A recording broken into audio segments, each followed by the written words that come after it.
May mensahe lang ako para sa lahat ng mga Pilipino sa buong mundo. King Danford ng CMK Familia Bagsek, para sa inyo ito.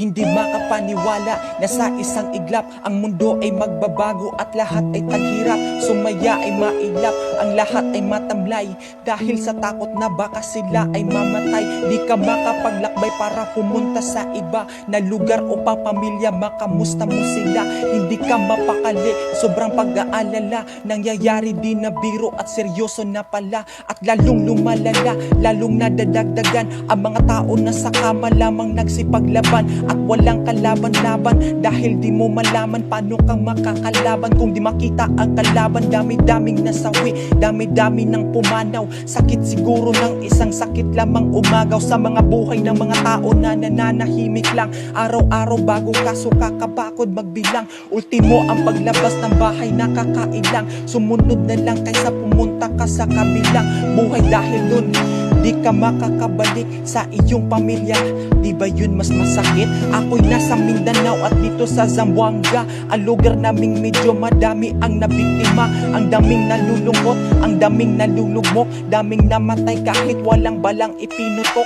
Ito ay kakaiba, dinaig pa ang mga gera. Mga tao walang pera, di makabayad ng pangrenta dahil ang ekonomiya tuluyang bumagsak. Sitwasyon natin na to sa kasaysayan tatatak, milyon-milyon walang trabaho. Kahit labag sa agos, sinarado ang negosyo dahil lugi at natalo. Kaya namigay ng pera at tulong ang gobyerno, ngunit hindi sapat pang isang buwan lang ang sustento. Sadyang nakakatakot, kailangan magdasal, lalo na kapag nasaksihan mo dun sa hospital ang mga taong namatayan. Nila pwedeng lapitan katawan ng kanilang mahal, di pwedeng makapitan para daw sa kaligtasan at hindi na mahawaan.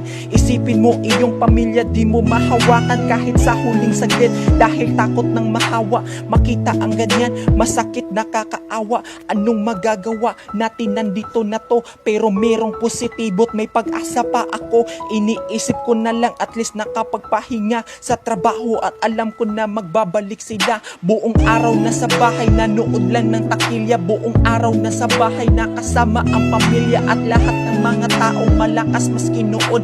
Matatapos din ito, tiwala lang sa Panginoon.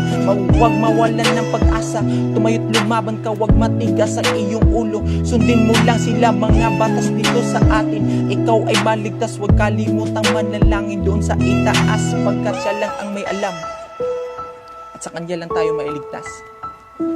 Kaya mag-iingat tayong lahat. King Danford ng CMK Familia Bagsek, para sa inyo ito.